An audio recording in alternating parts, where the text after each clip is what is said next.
Avant de démarrer cette seconde séquence, revoyons les concepts introduits dans la première. Nous avons vu que les étoiles, lorsque leur combustible nucléaire est épuisé, voient leur cœur s'écrouler gravitationnellement.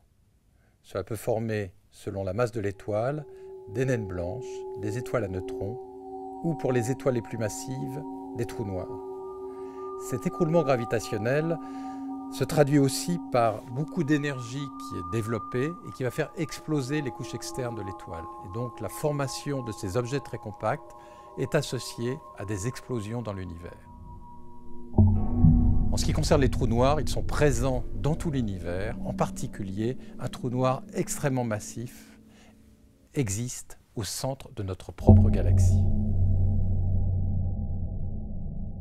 On pense généralement, vous pensez d'ailleurs probablement vous-même, que si on passe près d'un trou noir, nous sommes inexorablement attirés vers ce trou noir. En fait, la situation est un petit peu plus complexe et je vais l'illustrer à partir d'un exemple, qui est l'exemple d'une cascade, d'une chute d'eau. Vous avez certainement tous déjà nagé dans une rivière, sans vous préoccuper de savoir s'il y avait une cascade, une chute d'eau, quelque part en aval de la rivière. Pourtant, à un certain moment, vous avez franchi une ligne fictive, mais qui est importante pour vous.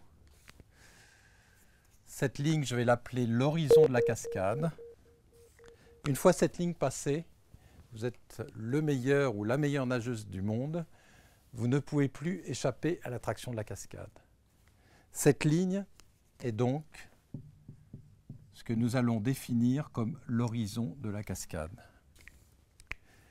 Et donc, de la même façon que ce nageur qui est très en amont dans la rivière ne se soucie pas de la présence de la cascade, eh bien, dans le cadre du trou noir, si nous orbitons très loin du trou noir, tout au moins au-delà de l'horizon, nous allons simplement orbiter autour d'un astre très massif et nous ne sommes pas attirés inexorablement vers le centre du trou noir.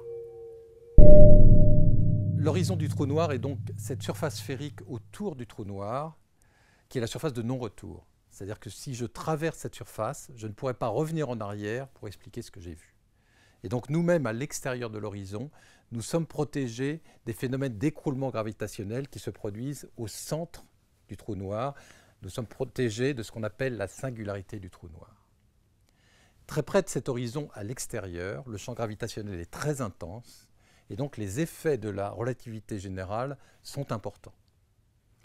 À titre d'exemple, imaginons que je suis un astronaute qui va traverser cette surface qui est matérialisée ici, cette surface de l'horizon, par un trait rouge. Donc vous voyez qu'il s'agit d'une surface. Et je vais mesurer le temps pendant que je traverse cette surface. Alors en fait, j'ai deux façons de mesurer le temps. Je peux mesurer le temps propre, mon temps propre, le temps que mesure ma montre, et puis la Terre, à qui je retransmets des ondes électromagnétiques, va mesurer son propre temps. Et au fur et à mesure que je vais m'approcher de l'horizon, la différence entre les deux temps augmente, le temps se dilate. Et donc, alors que sur ma montre, il ne va rien se passer de particulier, sur les écrans de télévision sur Terre, mon geste va sembler se figer et on ne me verra jamais traverser l'horizon. Au fur et à mesure, le signal télévisuel va être de plus en plus flou jusqu'à disparaître complètement. À ce moment-là, je serai passé de l'autre côté du trou noir.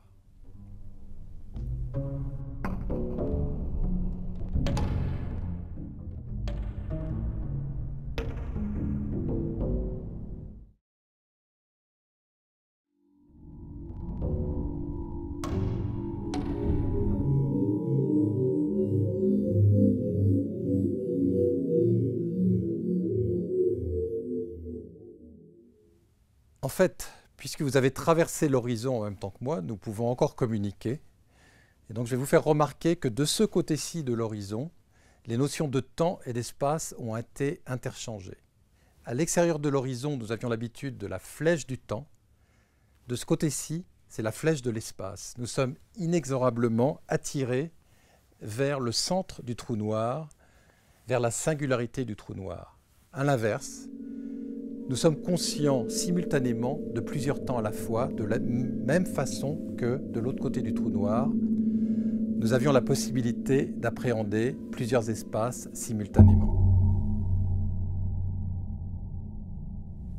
Si vous vous êtes arraché les cheveux en essayant de comprendre cet échange entre la notion d'espace et la notion de temps, c'est le moment de parler du théorème de la calvitie.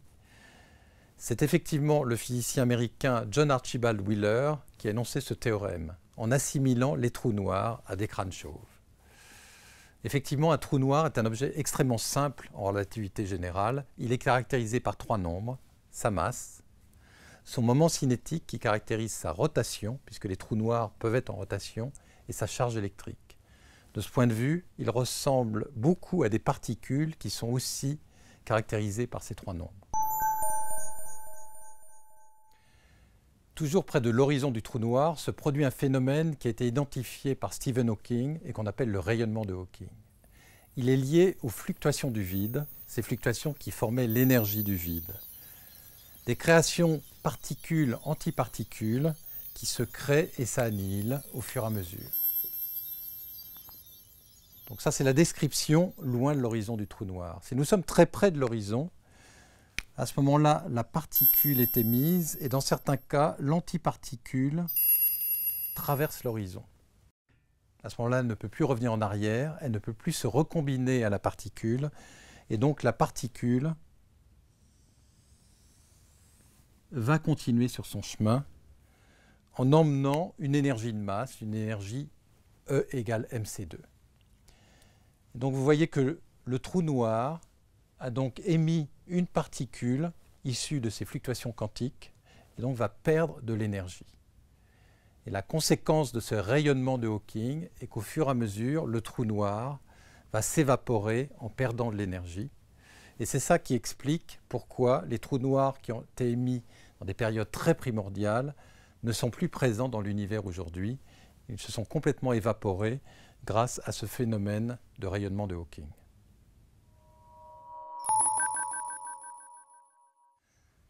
Des questions très intéressantes sont discutées dans la communauté des physiciens, les physiciens théoriciens, sur la circulation de l'information autour des trous noirs, à l'extérieur des trous noirs, à l'intérieur des trous noirs. Je vais tout de suite vous donner un exemple. Imaginez que je suis sur la ligne d'horizon. À ma gauche, l'extérieur du trou noir. À ma droite, l'intérieur de l'horizon.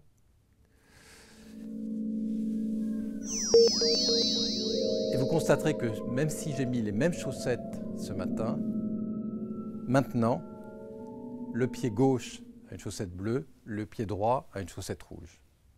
Comment est-ce possible? Eh bien, en fait, le pied droit et le pied gauche ne communiquent plus. Et donc, par exemple, si ce pied-là a changé de chaussette, il ne peut plus l'expliquer, envoyer l'information au pied gauche. A l'inverse, ce pied-ci, le pied gauche, qui est à l'extérieur de l'horizon, peut toujours envoyer de l'information à l'intérieur du trou noir et donc peut donc prévenir le pied droit qu'il a changé de chaussette. En fait, du point de vue du monde extérieur, tout ce qui compte, c'est que ce matin, quand je me suis levé, j'ai mis des chaussettes noires. Et donc, quand j'ai introduit le pied à l'intérieur de l'horizon du trou noir, la chaussette était noire.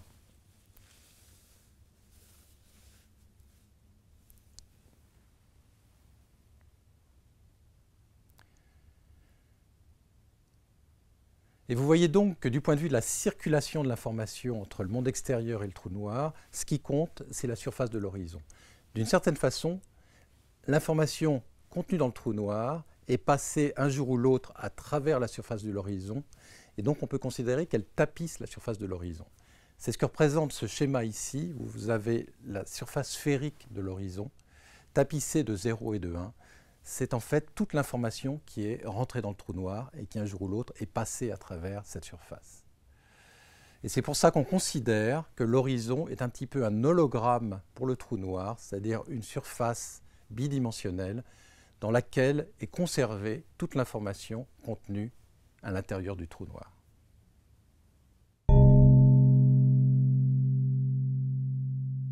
Avant de clore cette séquence, voyons les concepts que nous avons abordés.